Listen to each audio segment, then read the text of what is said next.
Om Swastiastu. Anak-anak, berjumpa kembali dengan pembelajaran agama Hindu berbasis daring.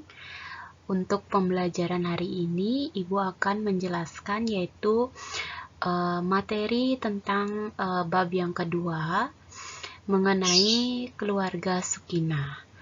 Untuk pertemuan kali ini, dalam bab keluarga Sukinah, Ibu akan menjelaskan yang pertama yaitu pengertian keluarga Sukinah, yang kedua wiwaha atau perkawinan, dan yang ketiga adalah macam-macam ikatan keluarga. Nah, jadi dalam pertemuan kali ini kita membahas 3 sub pokok ya. Kita lanjut dari yang pertama yaitu pengertian keluarga Sukinah.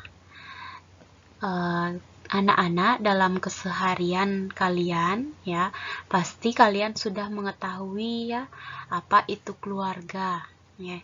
Jadi di dalam agama Hindu, keluarga yang baik itu adalah disebut dengan keluarga Sukinah ya. Kalau dalam agama Hindu itu cuman mengenal kata keluarga dengan artian keluarga Sukinah. Nah, keluarga Sukinah menurut Hindu itu adalah terpenuhinya kebutuhan hidup jasmani dan juga rohani. Hidup dalam suasana berkecukupan, selaras, serasi, dan seimbang sesuai swadharma atau kewajiban masing-masing. Nah, dalam agama Hindu, jadi dalam keluarga itu tidak hanya cukup terpenuhi kebutuhan jasmani. Nah, jadi kedua-duanya harus seimbang antara jasmani maupun rohani.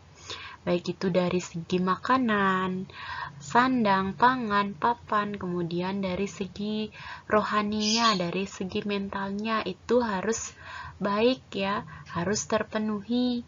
Nah, kalau sudah semua itu terpenuhi, itulah yang disebut dengan keluarga Sukinah. Jadi antara swadharma dan juga kewajiban masing-masing itu balance ya. Apa kewajiban seorang istri itu yang dijalankan, dan apa yang kewajiban sebagai seorang suami itu yang dijalankan. Jadi antara hak dan kewajiban masing-masing sebagai peran dalam keluarga itu harus seimbang ya. Antara istri suami itu harus seimbang. Lanjut. Keluarga terbentuk karena proses pernikahan. Jadi antara misalnya contohnya kalian terbentuklah satu keluarga kecil kalian itu didasari oleh pernikahan dari bapak dan juga ibu kalian. Dan kemudian lahirlah kalian sebagai generasi penerusnya. Nah, itulah yang disebut dengan keluarga. Kemudian keluarga itu didasari oleh yang namanya pawiwahan. Pawiwahan dilaksanakan setelah seseorang menyelesaikan brahmacari atau pendidikan. Baru kemudian akan dilaksanakan pernikahan. Jadi brahmacari dulu, setelah menuntut ilmu baru ke pawiwahan. Itu harus dengan jenjang grahastasrama. Nah, dalam catur asrama, wiwaha itu termasuk fase grahasta asrama, yaitu memasuki fase grahasta asrama itu dipandang sebagai sesuatu yang maha mulia yang bersifat sakral dan wajib hukumnya. Ya, jadi itu harus kita dari brahmacari dulu, itu baru bisa ke grahasta. Itu harus dijalani keempat jenjang atau fase itu. Nah, kemudian perkawinan itu tidak baik dilakukan jika karena dipaksakan, pengaruh orang lain, dan sikap kekerasan yang lainnya. Agar tidak ketika sudah menikah itu terjadi ketegangan. Ketegangan pikiran maksudnya ya. Nah, dalam hal ini, jadi perkawinan itu tidak bisa kita paksakan ya. Tidak bisa kita mendengar pengaruh dari orang lain. Jadi kita itu memang benar-benar kesiapan kita sendiri ya. Kemudian, keberhasilan yang dapat menghantarkan pernikahan adalah karena adanya sikap saling mencintai, kemudian percaya, saling menyadari, kerjasama, dan bahu-membahu dalam rumah tangga. Jadi dasarnya itu ya, itu adalah saling mencintai, kemudian saling percaya. Kalau tidak percaya, otomatis tidak akan mudah untuk menjalani pernikahan itu sendiri. Kemudian saling menyadari, saling sadar dari mana kekurangan dan kelebihan, kemudian saling bekerja sama ya. Bekerja sama dalam hal mungkin mengerjakan pekerjaan rumah tangga, kemudian saling bekerja sama dalam mencari perekonomian dan lain sebagainya ya. Jadi saling bahu-membahu kita dalam berumah tangga.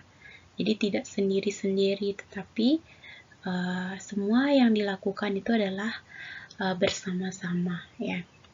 Kemudian terbentuknya suatu keluarga bahagia adalah adanya keseimbangan antara hak, kewajiban, dan kedudukan antara istri dan juga suami.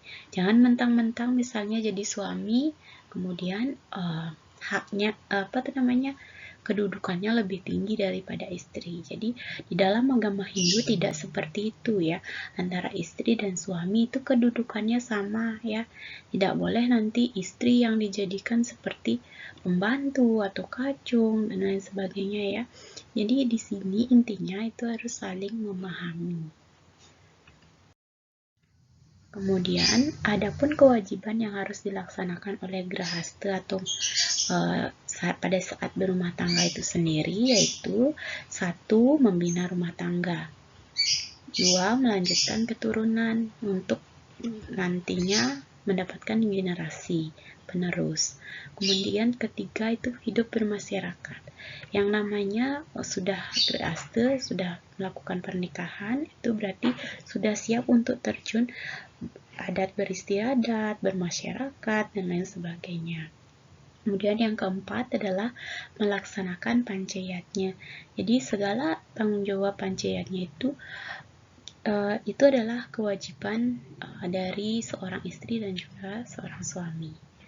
Ya, jadi udah siap untuk keempat hal ini.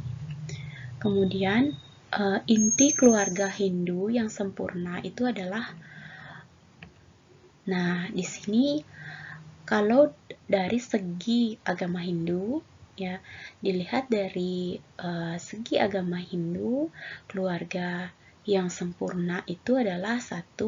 Tempat tinggal sendiri terpisah dari orang tua. Jadi di sini akan membangun rasa kemandirian ya, kemandirian keluarga kecil itu sendiri. Ya, misalnya kalian sudah menikah, kalian bisa punya rumah sendiri, itu akan lebih bagus ya, karena kalian bisa mandiri, terutama yang mempunyai saudara laki-laki ya. Contohnya anak laki-laki mempunyai saudara laki-laki. Nah, itu otomatis akan, kalau mereka menikah, otomatis mereka akan akan lebih berbanyak lagi ya, otomatis itu harus tinggal terpisah ya, untuk menetralisir hal-hal yang tidak diinginkan seperti pertengkaran dan lain sebagainya. Kemudian yang kedua adalah mempunyai tempat sembahyang sendiri. Nah, ini kalau disesuaikan juga dengan kemampuan ya. Kemudian yang ketiga adalah mempunyai anak yang suputra. Jadi anak yang suputra itu adalah menjadi suatu tantangan bagi orang tua agar anaknya itu menjadi anak yang suputra. Karena hal ini yaitu tentang mempunyai anak yang suputra itu adalah tidaklah mudah ya. Karena apalagi tantangan globalisasi seperti sekarang ini ya, otomatis untuk mendidik anak yang suputra, yang bisa menjadi suputra itu sangatlah tidak mudah ya, perlu pembiasaan dari sejak dini, kemudian perlu juga kita juga sebagai contoh, orang tuanya sebagai contoh agar anaknya itu bersifat suputra. Nah, kemudian dalam pandangan Hindu ada beberapa sebutan keluarga, yaitu ada keluarga inti, ada keluarga gotra, ada ada prawira ya. Nah, kalau keluarga inti itu atau bisa disebut dengan keluarga batih ya. Jadi keluarga yang paling kecil itu yang terdiri dari ayah, ibu, dan juga anak. Contoh keluarga kecilnya, kalian misalnya kalian sebagai seorang anak, kemudian ada ayah, ada ibu. Itu yang disebut keluarga inti. Sedangkan kalau kita lihat, kalau di keluarga gotra, yaitu suatu ikatan keluarga yang timbul secara turun-temurun, yang mempunyai sifat lebih luas dari keluarga. Contohnya keluarga besar sampai wangsa. Nah, di sini keluarga gotra, contohnya itu keluarga besar. Misalnya ada paman, ada bibi, kemudian ada nenek, dan lain sebagainya. Nah, itu namanya keluarga gotra. Nah, itu sampai dia terus jika kita lihat meluas dari keluarga besar lagi meluas, itu namanya wangsa. Ya. Kemudian yang prawira adalah ikatan kekeluargaan yang tumbuh karena adanya ikatan perguruan yang bersifat rohani.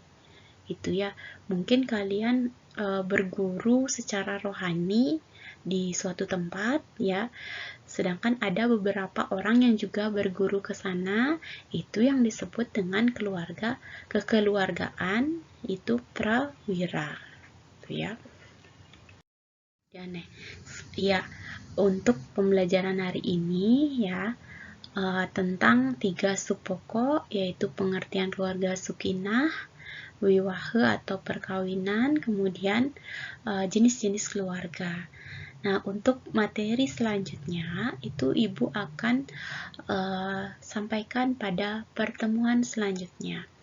Tetap jaga kesehatan dan kurangi aktivitas di luar ya, jika sangat penting baru keluar rumah dengan protokol kesehatan. Ibu tutup dengan Parama Santi. Om Santi, Santi, Santi, Om.